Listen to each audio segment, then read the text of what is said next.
I have a little secret. I am a bit smitten with cabbage. Surprised? You shouldn't be. It's delicious, nutritious, and amazingly versatile. For many, only coleslaw comes to mind, but cabbage has a sophisticated side that we tap into today. We are cooking a luxurious cabbage soup accompanied by some really good cheese toast. And did I say slaw? I sure did. You are going to love this special chow-chow slaw. It's so flavorful and one that you'll want to make again and again. Up next, we are cooking with a literal rock star, Kwon of the Avett brothers. Went ahead and I quartered the cabbage and then cut those quarters in half again. Joe is a great cook. He is always up for trying and making new things. Together, cross country, we make my deconstructed cabbage rolls. It's a keeper. I'm Sheri Castle. I write cookbooks, I write for food magazines, I cook, I teach, and I collect stories. And my favorite stories are the ones behind our best-loved home recipes. Is it time to shuck them? It's time to shuck them. Cheers. Oh, that's awesome. I will go out and explore from the ground up the best ingredients that go into some of our most beloved family recipes. It's all about the food, the flavors, and finding the key ingredient.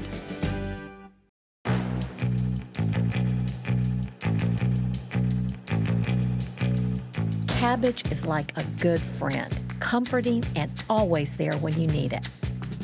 It's nutritious and serves as a key ingredient for many dishes. But with all the cabbage varieties out there, you may wonder how to use it in your favorite meal. We've got you covered today with some great recipes and a cook-along with our friend who's a rock star both in and out of the kitchen. Hi, I'm Kwon from the Avett brothers. I play cello. So I was born in Incheon, South Korea and immigrated to High Point, North Carolina in 1981. High Point is a very small town known for one thing and one thing only, and that's the international furniture market that happens twice a year. My parents, were not surrounded by a massive Korean community whatsoever. And they owned a dry cleaner, which was right on Main Street in downtown High Point, and were friends with a lot of these furniture designers because they would get their laundry done. It was super weird because we'd have these internationally known furniture designers come over to our house in High Point to have Korean food with my mom. I would love to make kimchi, but sad to say, I haven't learned how to make it yet from my mom. One of my favorite comfort foods is stuffed cabbage.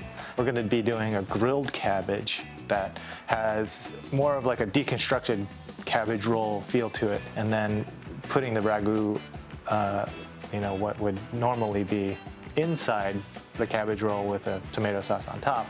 We've combined the meats, turned it into a sauce, grilling the cabbage, and then using that as kind of a sauce on top of the cabbage over a bed of rice.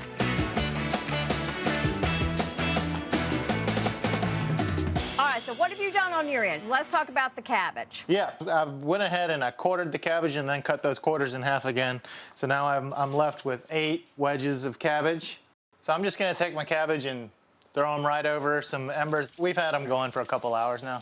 I'm ready to put mine on the grill, but I'm gonna confess right now, I was a little worried about turning them.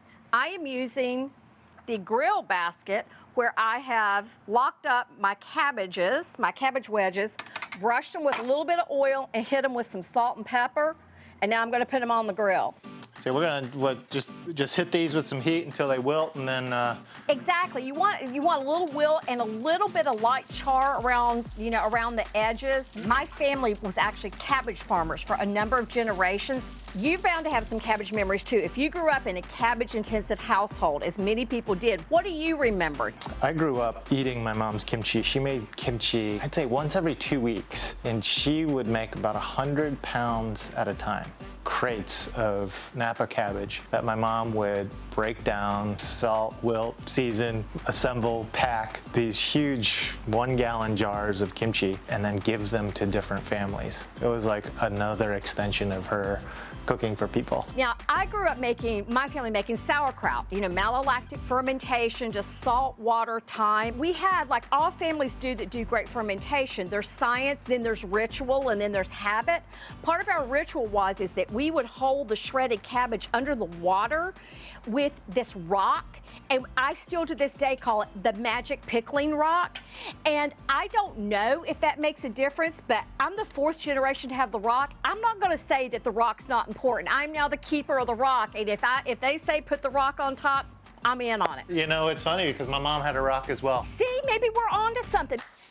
Yeah, look at that char on mine. Oh, that's awesome. It's a good char. And I went ahead and made the ragu with the, I used turkey, but I have the ragu with tomato sauce, onions, turkey, a little bit of cinnamon, and salt.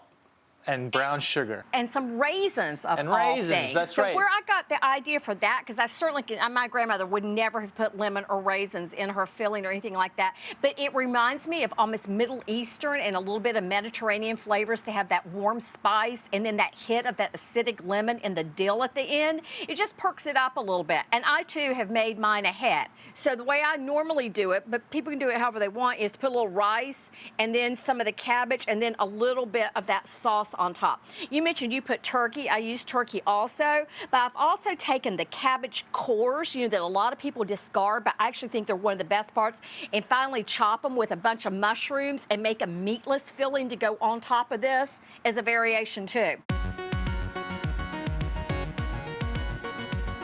Very good, Sheri. What do you think? Oh, look at that. That's like a mountain. Going in for the bite. All right, you go first. At first, I didn't know how the cinnamon was gonna play, because when I first put it in, it was just way too prevalent. But after cooking it down, it's nice. I love what this does to the cabbage. It's sweeter, and then you get that little char, and then the smoke, and the contrast to textures. There's the crispy edges, and then the tender bark. I think that sometimes the way to make people fall back in love with a vegetable is to give it to them a way they've never had it, so that they have to pay attention. And doing this, grilling or just changing it some way makes people pay attention to cabbage. There's a lot of charm in this. For sure. That's delicious. And I look forward to the day we're sitting at the same table again. Yeah. Have a good one. Thank you. Bye. We're making a luxurious cabbage soup with a side of crunchy, really good cheese toast.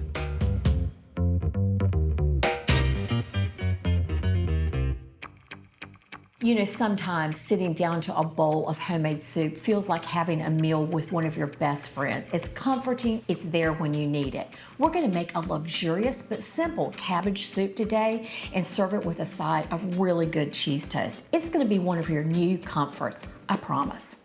So the secret to any great pot of soup is to build flavor at each stage. It's not tedious, but it's thoughtful. The first thing I'm going to do for this great cabbage vegetable soup is I'm going to soften up what is called a mirepoix. All that means is finely chopped carrot and onion and fennel in this case instead of celery. We want this just short of a paste because they're going to dissolve in the liquid and make this great flavorful base. Now, when you're softening vegetables, it's a great idea to always add a big, healthy pinch of salt. Salt makes the vegetables release their own delicious juices, and they'll get tender and release lots of flavor. Salt is a magic first step.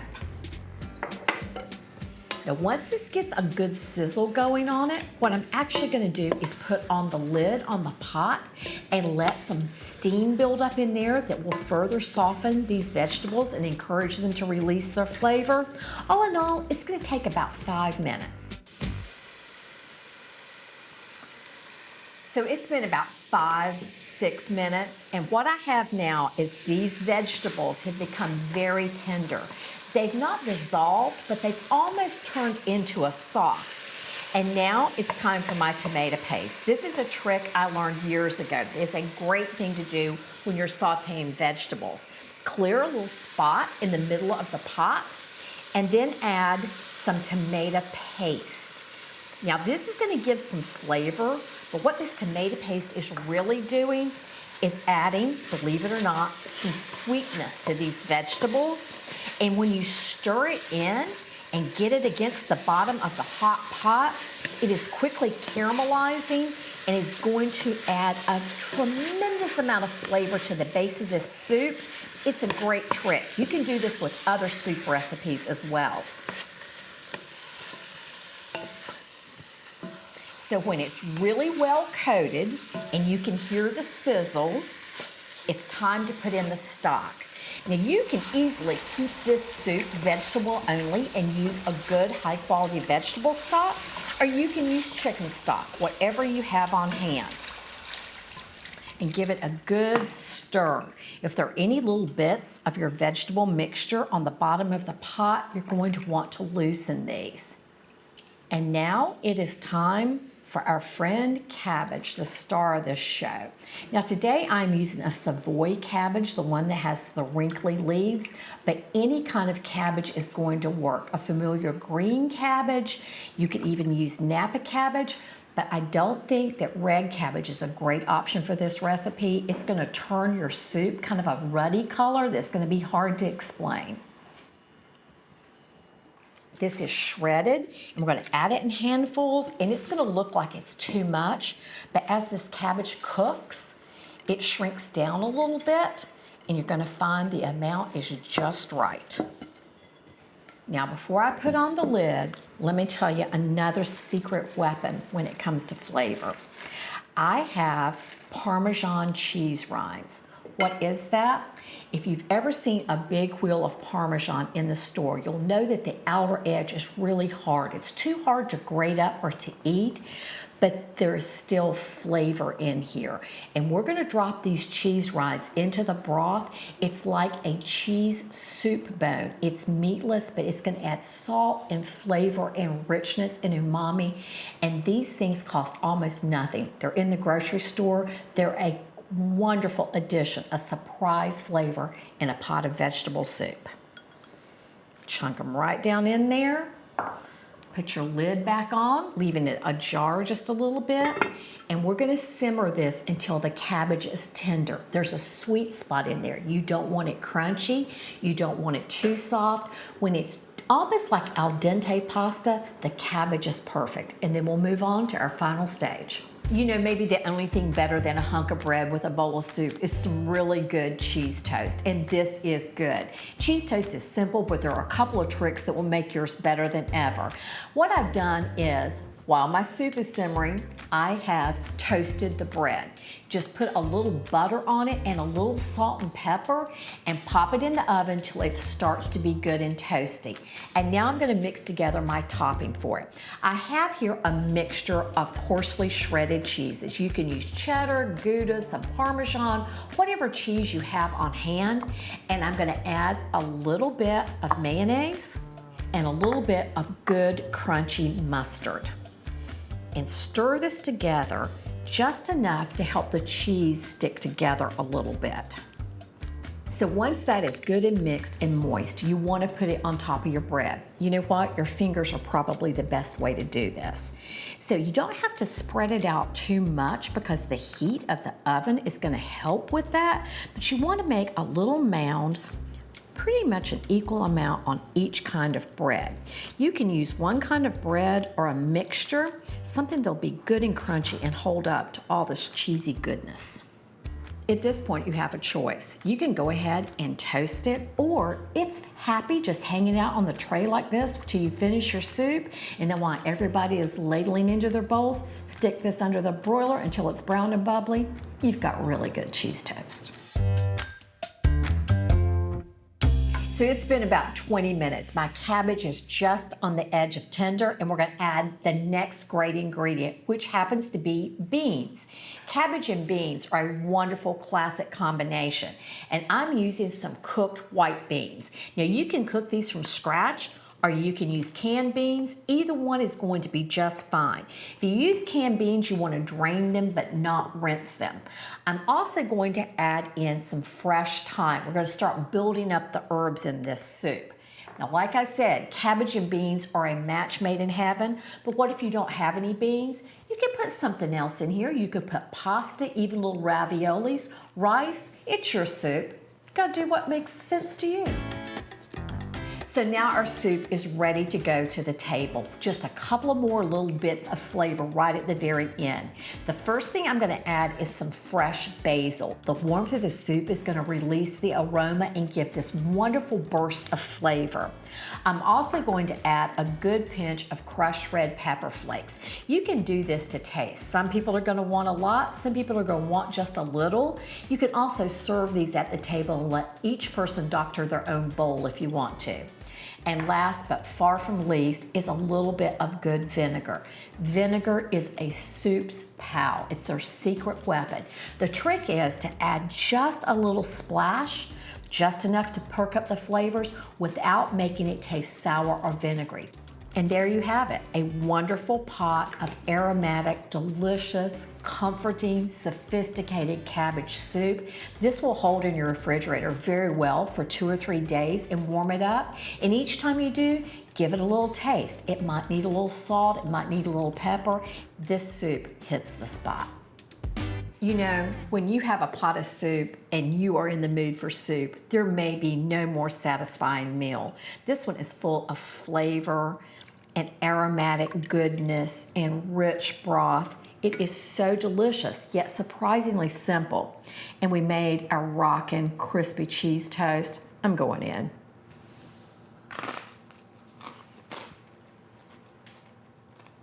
This is a keeper. You're gonna love this. I can't wait for you to make it. It's ready. Yes, it's ready. So just let it all begin.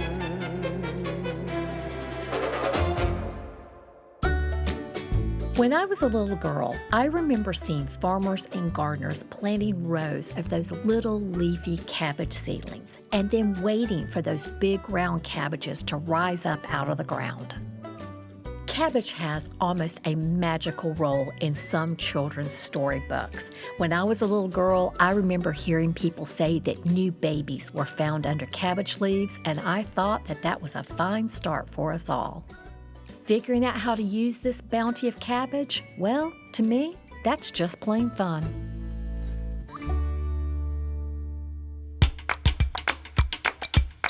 You are gonna love this colorful, crunchy coleslaw that I make that's based on chow-chow. It's gonna change your coleslaw game.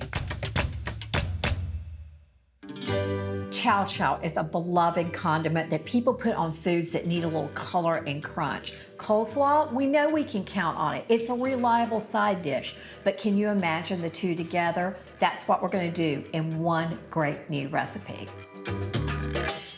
So one of the reasons that cabbage is a great vegetable is it keeps very well. Matter of fact, people used to be able to put it in the root cellars all winter long. They also made things out of it, including this great pickle-like relish known as chow-chow. That was the inspiration for this great coleslaw, which also keeps really well. So what I have here are some simple vegetables. I have shredded cabbage, I have sweet bell pepper, I have a green bell pepper, I have some green tomato, and some red onion.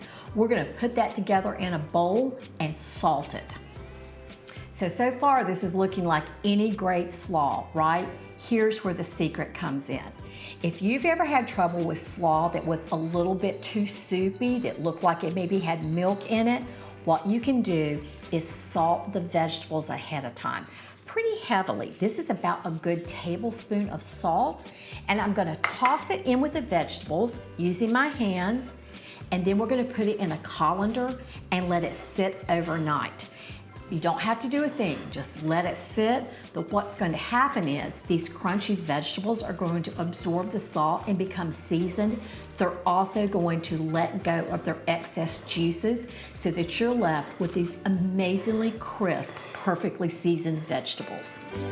So this is the vegetable mixture after a night's rest in the refrigerator. It may not look like a lot has happened, but let me show you what was going on behind the scenes. Can you believe how much moisture drains out of these vegetables? Can you imagine what the recipe would be like if you left all this excess liquid in there? So this is a great thing to remember for all of your coleslaw recipes. If you salt the vegetables, let them drain, it's gonna turn out better than ever. So now I'm gonna make this simple dressing for the slaw. It's almost like a marinade. There's not a speck of mayonnaise in this recipe, just this wonderful bright vinaigrette. So I have some unfiltered cider vinegar, granulated sugar, have this sweet and tangy thing going on. And now I'm gonna add my spices. This is whole yellow mustard seed. Then I have coriander seed, celery seed, dry mustard. Some people call it powdered mustard. I call it dry mustard. Some ginger and turmeric. It's gonna give it a wonderful golden color. Just stir this together, bring it to a boil, stir only until the sugar dissolves. It'll take about a minute.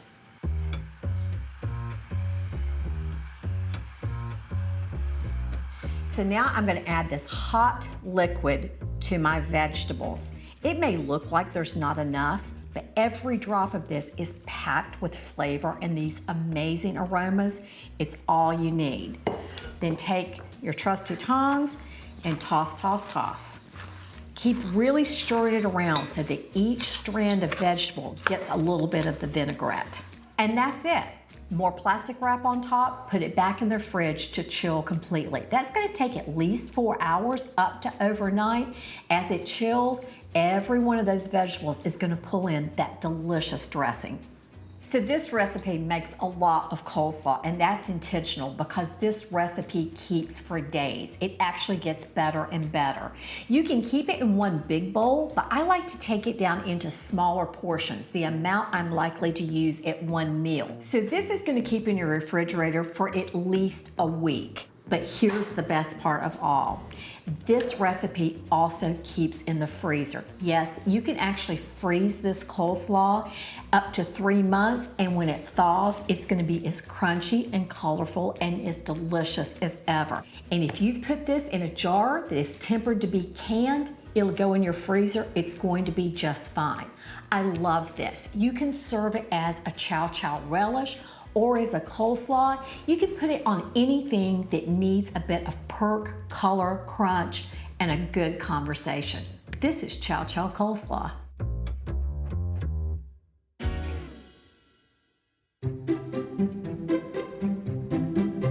I want to show you something fun, something I have had for many years. It actually hangs on the wall.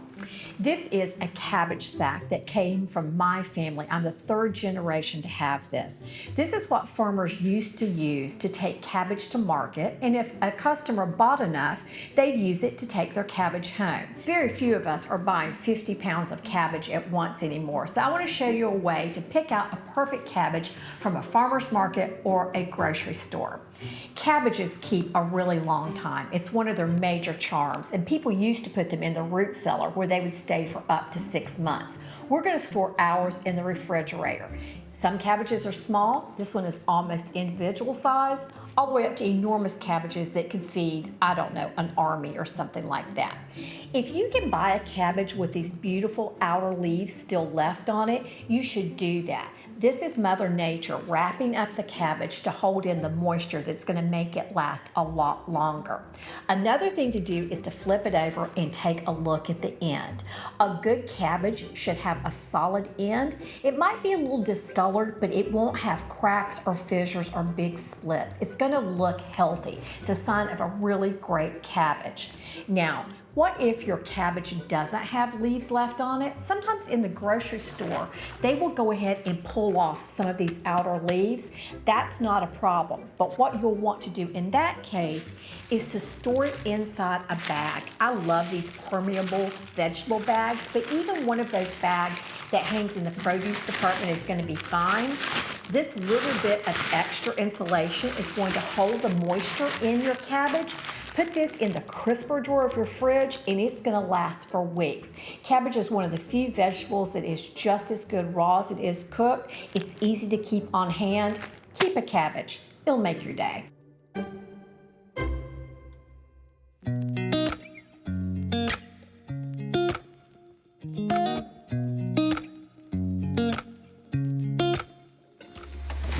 I hope you know you don't have to be a rock star to cook cabbage like one. It's such a wonderful vegetable. It's delicious, it's crazy nutritious, and it's versatile. Let cabbage be the key ingredient in your next recipe. Well, I appreciate your willingness to try to do this on the grill, and I feel like I must explain this. So when I was a kid and they would clear out the cabbage fields in the big family garden at the end of the season, they would set it on fire to kind of burn off the top stuff and activate what was underground, and we would gather up the last of the vegetables, whatever we had, potatoes, onions, the heads of cabbage, and bury them in the embers. And I just always have this association of sort of smoky, charred cabbage. So Joe, one of the things I think that makes you such a great home cook is you understand that food has a story and a sense of place and context and all that. And I'm glad that you share that with cabbage and that you were willing to give this a go. Oh, I love the fact that you actually brought up cabbage, because at first I was nervous. I'm like, oh my God, what do I think of when I think of cabbage? I think of my mom, of course, and what a great memory to have is to think of my mom in an occurrence like this. And but to make a dish that is that I'm familiar with, but in this different way, has been a really fun experience for me. So thank you very much, Sheri. You're very welcome. I will cook with you anytime.